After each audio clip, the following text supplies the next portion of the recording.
नमस्कार, मेरा मध्य प्रदेश देख रहे हैं आप। मैं हूं पुनीत पाठक और बड़ी खबरों से शुरुआत करेंगे। इंदौर से एक बड़ी खबर, प्लेन की इमरजेंसी लैंडिंग करवानी पड़ी है। इंदौर एयरपोर्ट पर प्लेन की इमरजेंसी लैंडिंग करवाई गई। फ्लाइट में 4 साल के बच्चे को सांस लेने में दिक्कत हुई।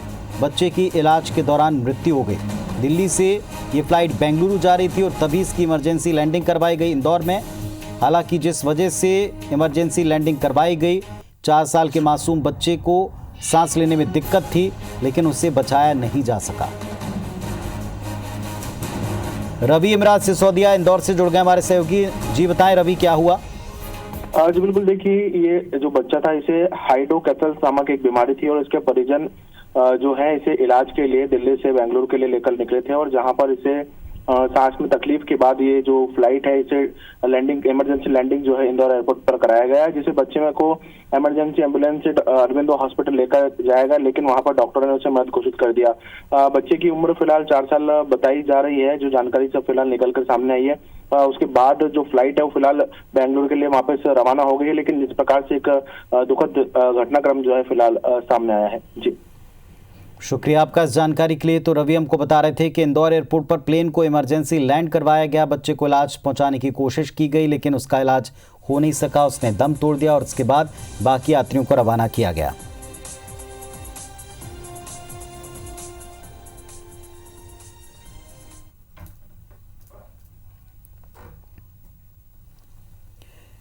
जिस वक्त दुनिया 21वीं सदी में एक दूसरे से आगे बढ़ने की होड़ में जुटी है, हिंदुस्तान के कुछ इलाकों से आई तस्वीरें बताती हैं कि हम आज भी दुनिया से सालों पीछे हैं।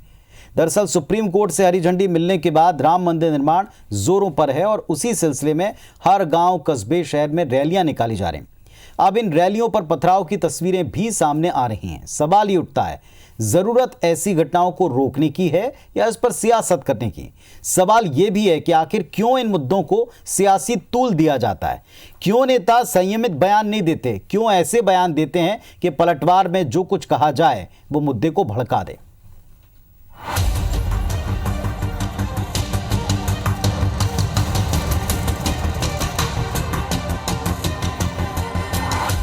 तस्वीरें शुक्रवार शाम को उज्जैन की हैं, जहां भारत माता मंदिर पहुंच रहे भारतीय जनता युवा मोर्चा के कार्यकर्ताओं पर पथराव किया गया।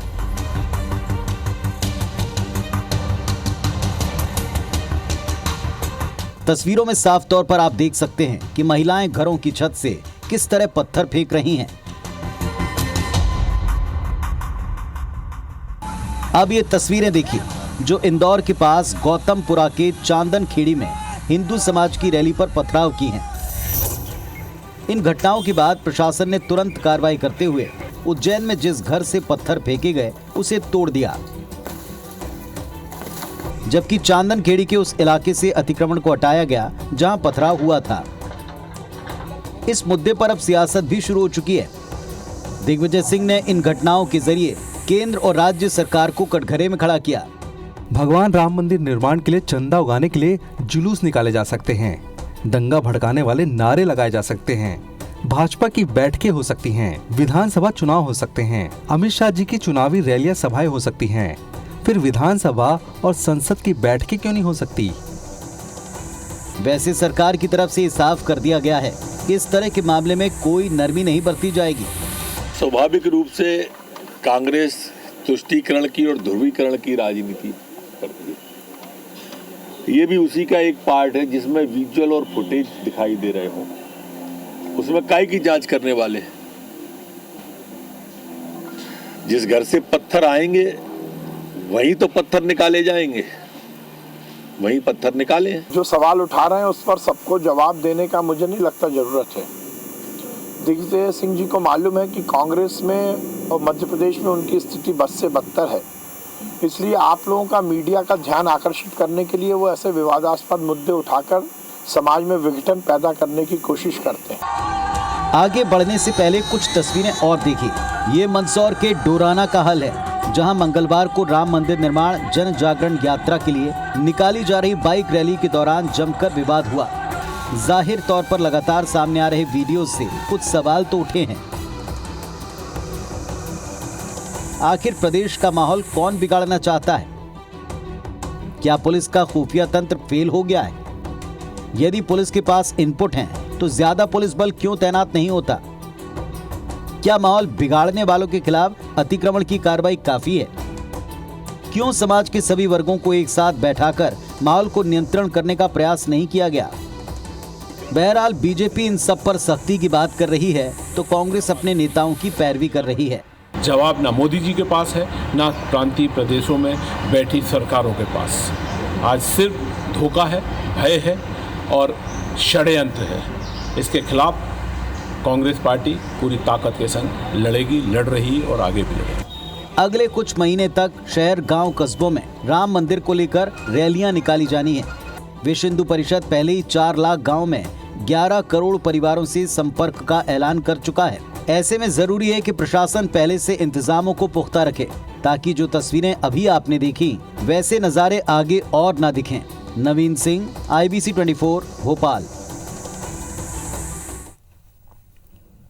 केंद्र सरकार ने SC वर्ग की शिक्षा के लिए अगले 5 साल में 59,000 करोड़ रुपए की मैट्रिकोत्तर छात्रवृत्ति योजना को मंजूर किया है, जिसके तहत केंद्र सरकार 60% और 40% धनराशि राज्य सरकारें उपलब्ध कराएंगी।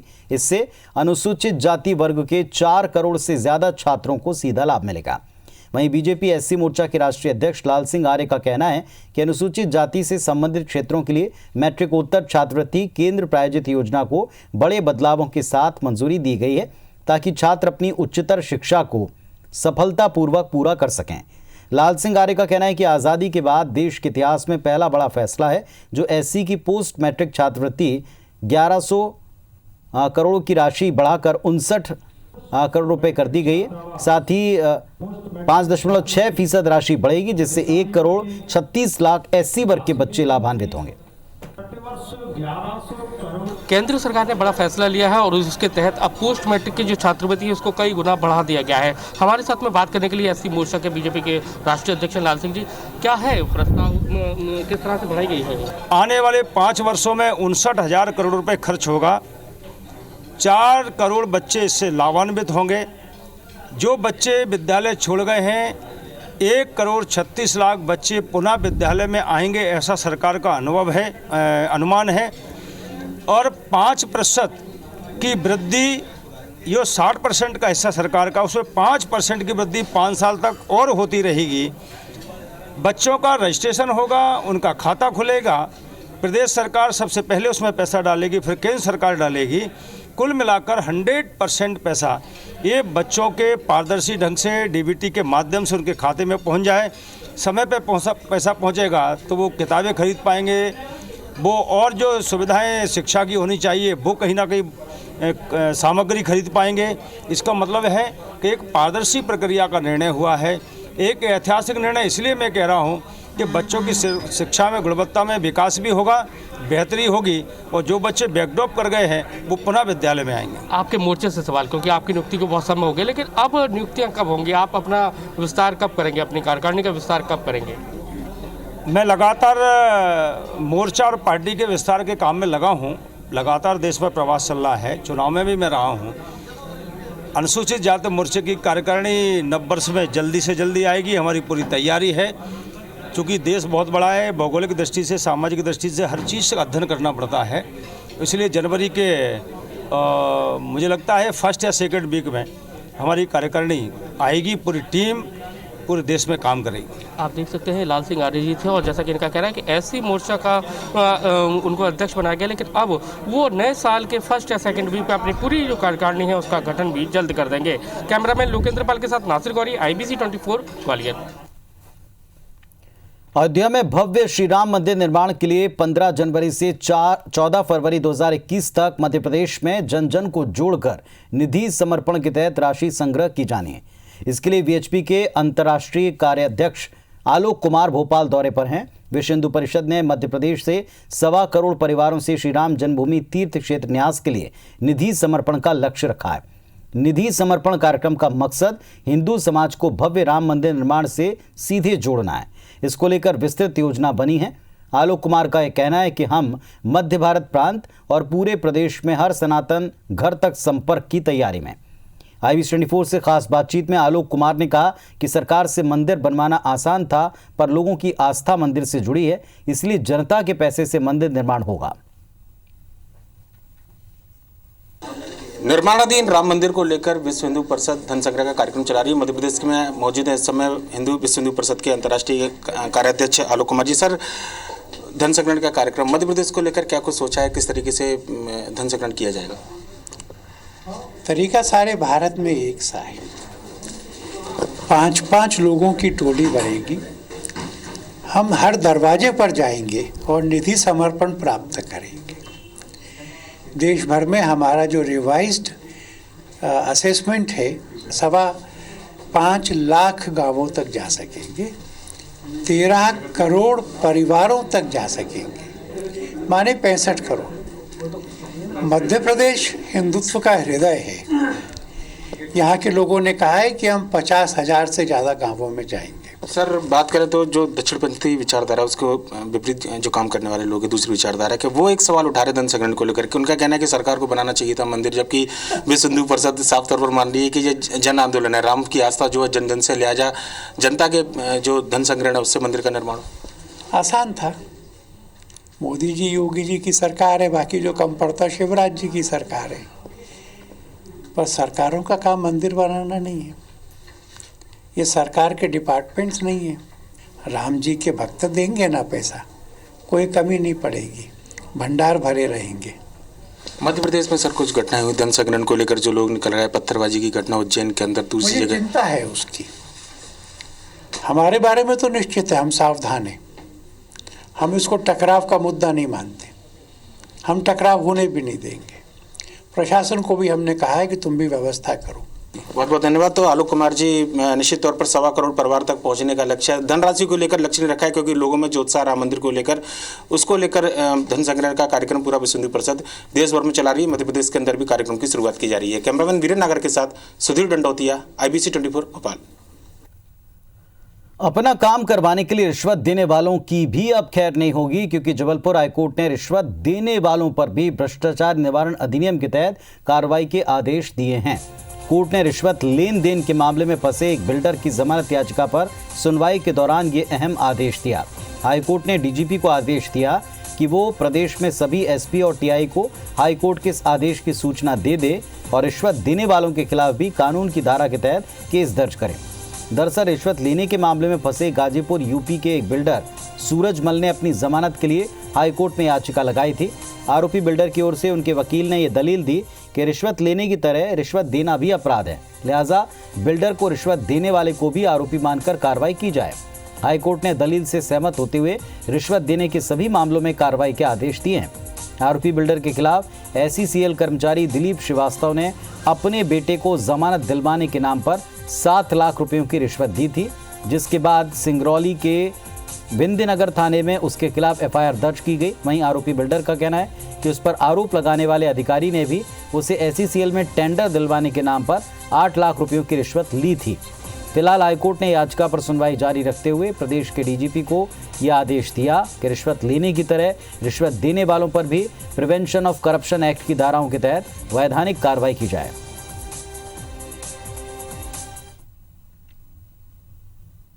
माननीय न्यायाधिपति श्री अतुल श्रीधरन साहब के द्वारा आदेश किया गया है कि और DGP को आदेश सर्कुलेट किया गया कि मध्य प्रदेश के सारे जिलों के SPs को आदेशित किया कि अगर इस प्रकार की कोई शिकायत आती है कि कोई व्यक्ति के द्वारा रिश्वत की दी गई है तो उसके ऊपर से तुरंत कार्रवाई करके धारा 12 के तहत कार्रवाई की जाए। इंदौर के आजाद नगर थाना क्षेत्र में एक शख्स ने अपनी पत्नी की गला दबाकर हत्या कर दी। पुलिस ने आरोपी पति को गिरफ्तार कर लिया। वारदात बाबूलाल नगर की है, जहां आरोपी नरेश राठौर ने अपने दोस्त के साथ मिलकर पत्नी रितिका की गला रेतकर हत्या कर दी। रितिका और नरेश की शादी करीब 2 साल पहले हुई थी। रितिका ने आरोपी पति के खिलाफ आजाद नगर थाने में दहेज प्रताड़ना का मामला दर्ज कराया और मायके चली गई। हाल ही में समझौता होने के बाद आरोपी के घर में वो आती जाती रहती थी। जानकारी के मुताबिक मंगलवार देर रात को रितिका अपने पति नरेश से मिलने उसके घर आई। इस दौरान दोनों के बीच झगड़ा हुआ, जिसमें नरेश ने अपने दोस्त के साथ मिलकर रितिका को मौत के घाट उतार दिया।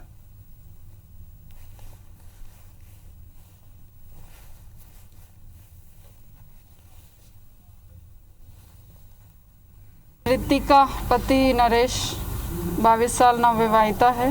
उसके पति और उसके एक दोस्त ने गला रेत कर हत्या की है। आप पहले बता रहे हैं कुछ मियाँ बीवी का पहले से विवाद कुछ चल रहा था, शायद 498 भी कायम था पहले से उसमें। बैतूल पुलिस ने मानव तस्करी के मामले में एक बड़ी कार्रवाई करते हुए महिला समेत 3 आरोपियों को गिरफ्तार किया। आरोपियों के चंगुल से पुलिस ने 8 लड़कियों को छुड़वाया। देह व्यापार के लिए लड़कियों को नागपुर ले जाया जा रहा था। आरोपी लड़कियों को बैतूल के बालाजीपुरम मंदिर में घुमाने के बहाने लेकर गए। रास्ते में 5-5 हज़ार रुपये का लालच देकर उसे नागपुर ले जाने की कोशिश की गई। इसी दौरान मुखबिर की सूचना पर बैतूल एसपी ने फौरन कार्रवाई करते हुए 3 थानों की पुलिस से नाकेबंदी करवाई और सफ़ेद रंग की 4 व्हीलर को दुनावा टोल नाके के पास रोका और सभी लड़कियों को मुक्त करवाया। ये सभी लड़कियां छिंदवाड़ा जिले की रहने वाली हैं।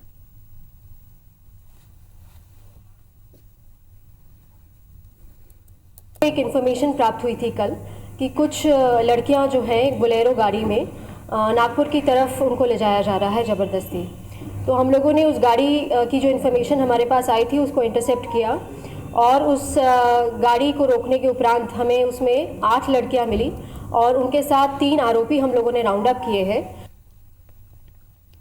मध्य प्रदेश में बदमाशों और भूमाफिया के खिलाफ एंटी माफिया मुहिम जोरों पर जारी है और इसी कड़ी में छिंदवाड़ा में प्रशासन ने जुआ, सट्टा, अवैध शराब, अवैध खनन और अवैध कब्जा करने वाले बदमाश पवन माहोरे के खिलाफ कार्रवाई की। पातालेश्वर इलाके में नगर निगम ने पवन का अवैध कब्जा हटाया। जबलपुर में भी जमीन, शराब और नशे के गोरख धंधे में लिप्त बदमाश शेखर सोनकर के अवैध कब्जों पर प्रशासन का बुलडोजर चला। सोनकर ने शहर के भानतलैया सिंधी कैंप इलाके में 3 जमीन कब्जा रखी थी। इसी तरह कार्रवाई देवास में भी हुई। पुलिस ने और नगर निगम जिला प्रशासन की टीम ने मिलकर जेल में बंद गांजा और शराब तस्कर भगवान सिंह की पिछड़ी बस्ती महाकाल कॉलोनी में स्थित मकान पर उसे कार्रवाई करते हुए नेस्तनाबूद कर दिया।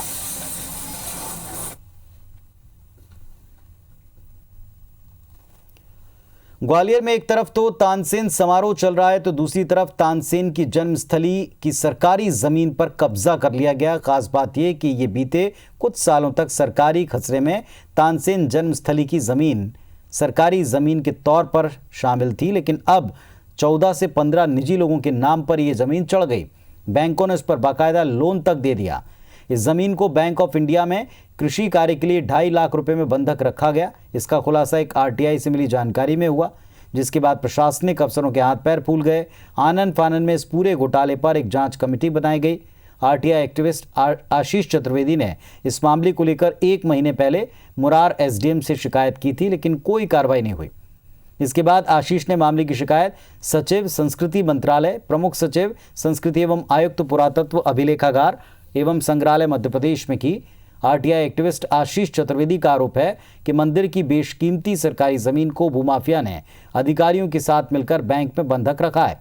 कलेक्टर ने एक जांच कमेटी गठित की है।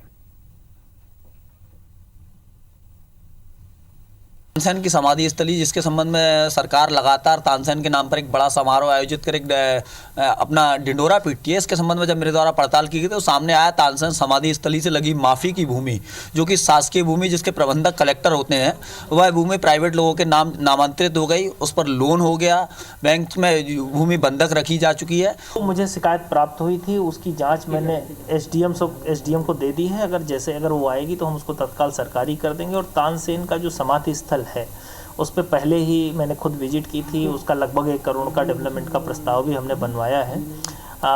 उसका शीघ्र ही फॉलोअप करके कुछ हमारे स्थानीय स्तर से और कुछ ऊपर से मंजूरी होकर आएगी संस्कृत विभाग से, तो वो हम काम शुरू कर लेंगे।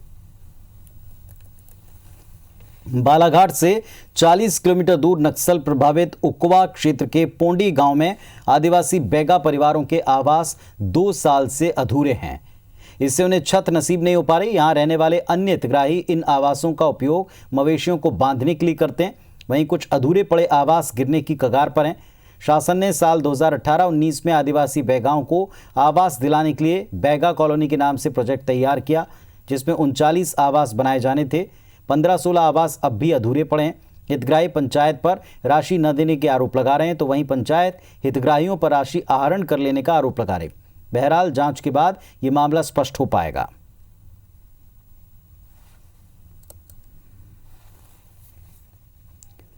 बड़वानी के राजपुर विधानसभा क्षेत्र में एक गांव में नेताओं और अधिकारियों के तकादे कर हार चुके हैं। ग्रामीणों ने चंदा जमा कर सड़क बनानी शुरू कर दी। दरअसल ग्राम पंचायत लिम्बई से लगे जामनिया गांव की सड़क पिछले 5 साल से बदहाल है। आने जाने में स्थानीय लोगों को भारी दिक्कत होती है। स्थानीय प्रशासन से लेकर विधायक मंत्री तक गुहार लगाई। इसके बावजूद एक से दूसरी सरकार आती जाती रही, लेकिन सड़क नहीं बदली, न सड़क बनवाई गई। ग्रामीणों ने सरकारी सिस्टम का मुंह चढ़ाते हुए चंदा जमा कर खुद ही सड़क निर्माण का फैसला किया। इसके बाद 500-500 रुपये जमा करते हुए सड़क निर्माण का काम शुरू किया। इस काम के लिए गांव के बच्चों से लेकर बुजुर्ग तक श्रमदान भी करते हैं। वहीं नेता अब भी राजनीति से बाज नहीं आ रहे। कांग्रेस बीजेपी पर काम में पक्षपात के आरोप लगा रही है, तो बीजेपी से राज्यसभा सांसद सुमेर सिंह ने ग्रामीणों को उनके काम के लिए बधाई दी। उन्होंने इलाके से विधायक और पूर्व मंत्री बाला बच्चन पर निशाना साधा। हालांकि सुमेर सिंह ने सड़क को व्यवस्थित रूप से बनवाने की बात फिर कही है। बहुत सारी दिक्कतें, अब एक दिक्कत हो तो बताएं, क्योंकि अगर आने जाने में जैसे अब तो डेली यूज वाला काम है और जाएंगे तो हमें कितनी गाड़ियां पंचर हो जाती है, फिर गड्ढे इतने हैं कि हम लोग चल नहीं पाते हैं ठीक से, कंजस्टेड है बहुत रास्ता और ऊपर से गड्ढे हैं, तो हमें ढेर सारी परेशानियां हैं। तो वैसे उन ग्राम पंचायत के सभी आदिवासी भाइयों और बहनों को तो मैं बधाई देना चाहता हूं कि आत्मनिर्भर भारत के तहत उन्होंने अपने गाँव की सड़क खुद में बनाई है, वो धन्यवाद के पात्र है। और इस देश में ऐसे सामाजिक कार्यकर्ता और ऐसे जो लोग हैं वो काम कर रहे हैं, वो सच में हमारे हृदय में उन्होंने जगह बना ली है। इस बुलेटिन में फिलहाल इतना ही। खबरों अपडेट्स के लिए आप देखते रहिए IBC 24। नमस्कार।